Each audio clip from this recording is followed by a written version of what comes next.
If you could see, I used up a bit, but even if I roll it all the way up, that's just this much. They could easily give us this, or at least these, right? Hi everyone, welcome back and welcome if you're new. My name is Nikki and this is Interbeauty.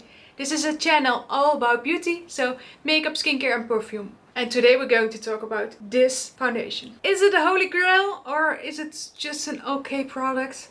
Is it really bad? If you want to find out, please keep on watching. The Dior Forever Skin Perfect Foundation Stick. That's the one we're going to talk about today.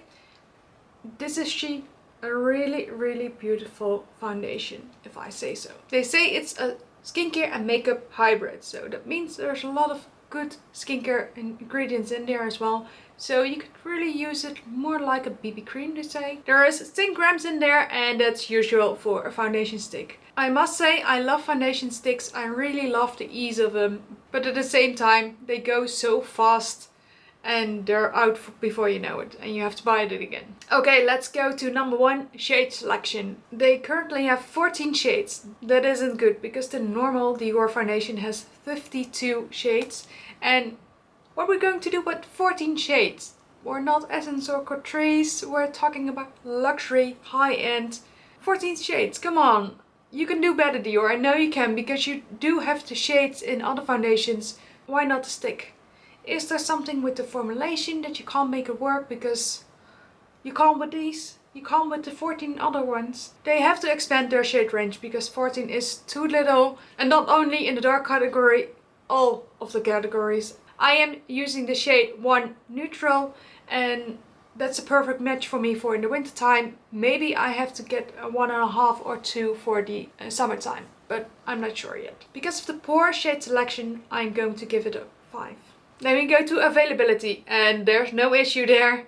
They are available on Dior, they are available on Dior Europe, they are available on Sephora, they are Ulta, everywhere. In the Netherlands they're available in Douglas and Esprit, no issues.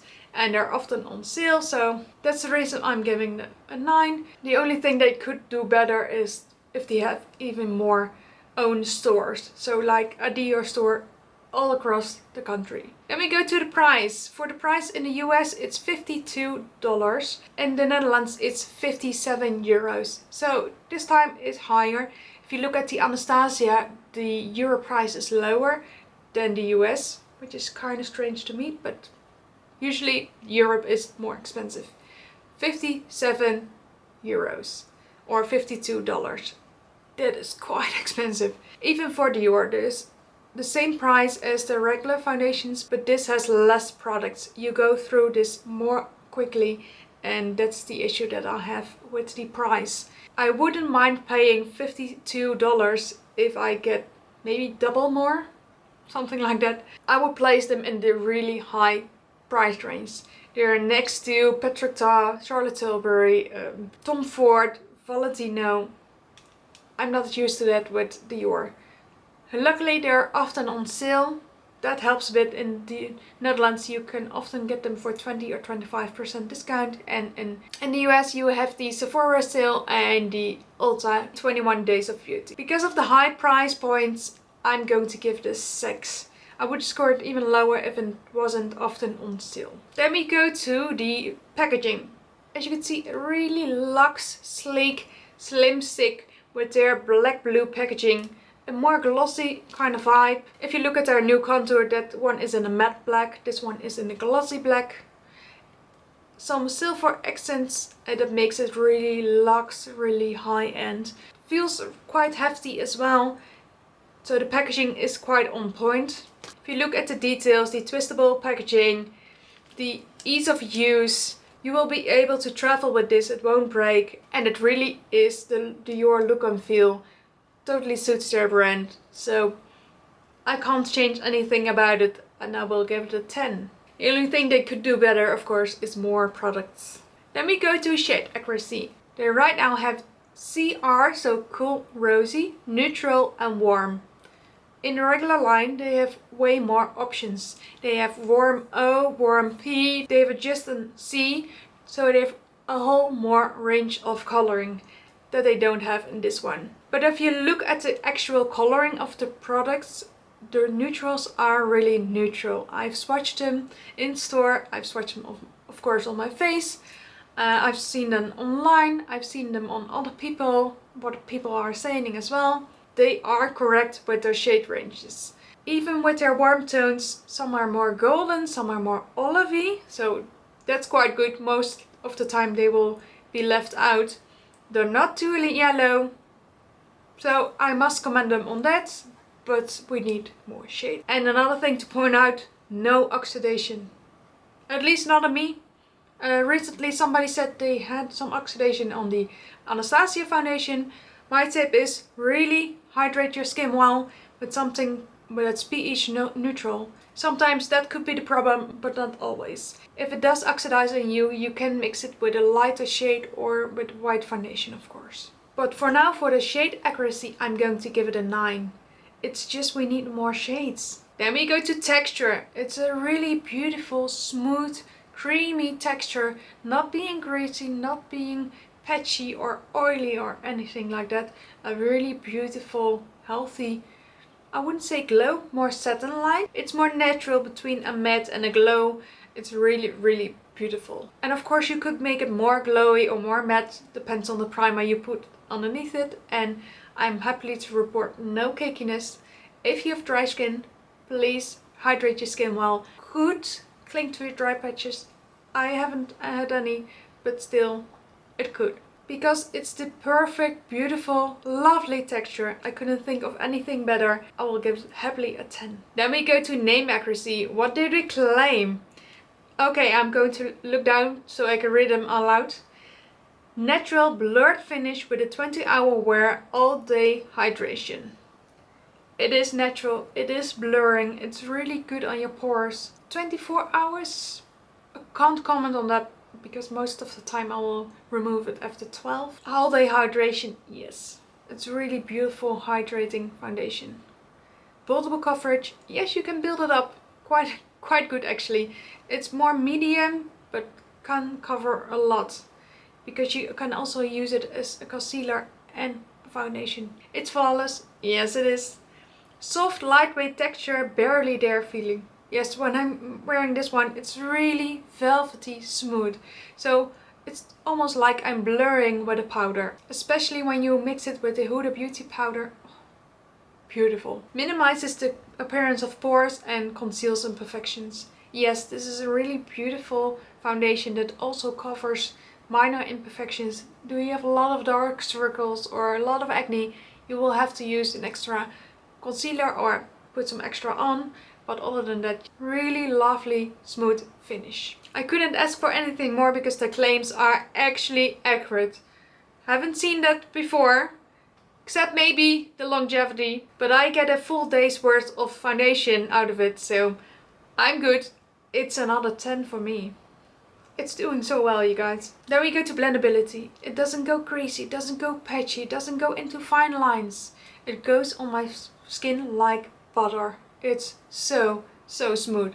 And the texture, the feeling, the finish, it's so lovely. Satin, velvet, blurred skin. It will blend like a dream. You could use your fingers, you could use a sponge, you could use a brush. It doesn't matter. All look flawless. I prefer a brush, of course. You know that probably. But at the same time, it doesn't really matter. If you have some dry patches, I don't experience any cakiness from that. But maybe you should just add some extra hydration and it will look as flawless on you too. I can't do anything but give it another 10. It's such a beautiful formula. Okay, then we go to longevity. Longevity is for me really good. Just like the rest of my favorite foundations, this will stay on like 8 to 12 hours. That's all I need. And at the same time, it doesn't fade away around my nose or on my chin. Maybe after 8 or 12 hours, but before that, no touch-ups. If I go from day to night, I just touch it up easily with a stick. Can go over it, no issues there. You can apply over blush or bronzer and just add some more. No issues, it won't go cakey. Really beautiful. Just because it's so versatile and because it stays on so well, I'm going to give it a 9. Okay, let's go to overall. you probably can think of what I think of this foundation. I really love it.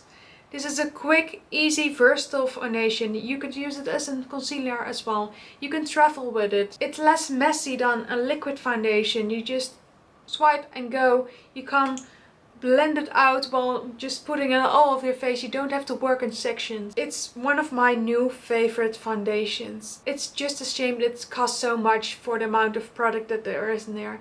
If I would build my kit again and do some makeup again, this would be a staple for me.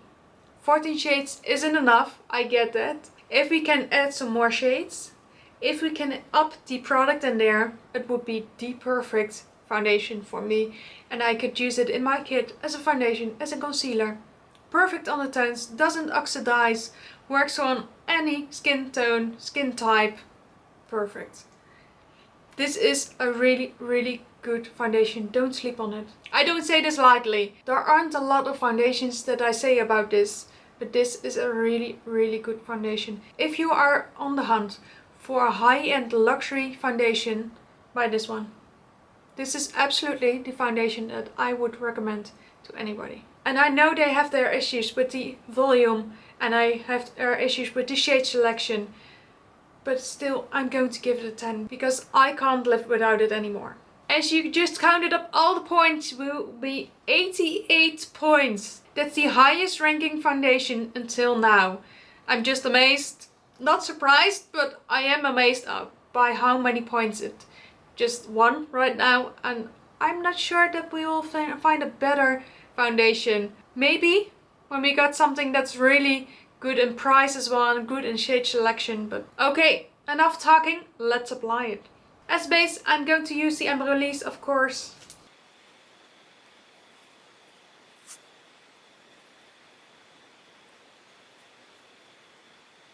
And as my foundation brush, I'm going to use the Rose and Ben in C42 again.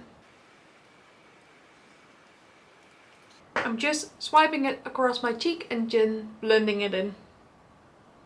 Just with a patting motion and slightly pulling it downward. If you have some hairs on your skin, they won't go up, but you will rather lay them down. Your face will be more smooth that way.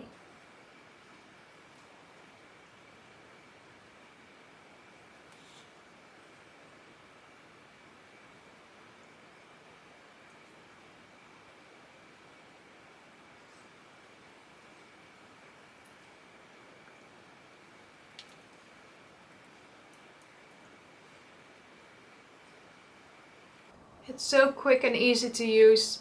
Just swipe and blend and you're done. And just because it can be used as a concealer as well, I'm going to put it underneath my eyes so you could see how it worked like that.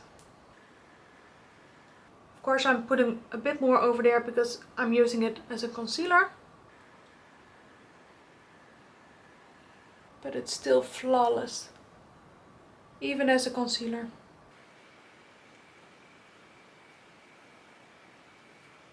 Let me zoom you in. As you can see, nice, natural, glowy skin still.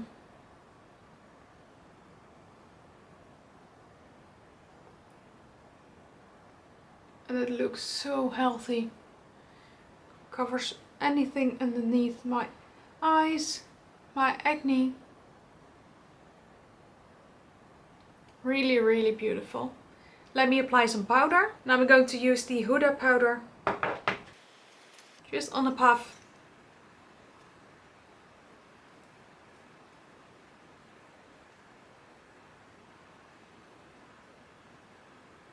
And a bit across my face with a brush.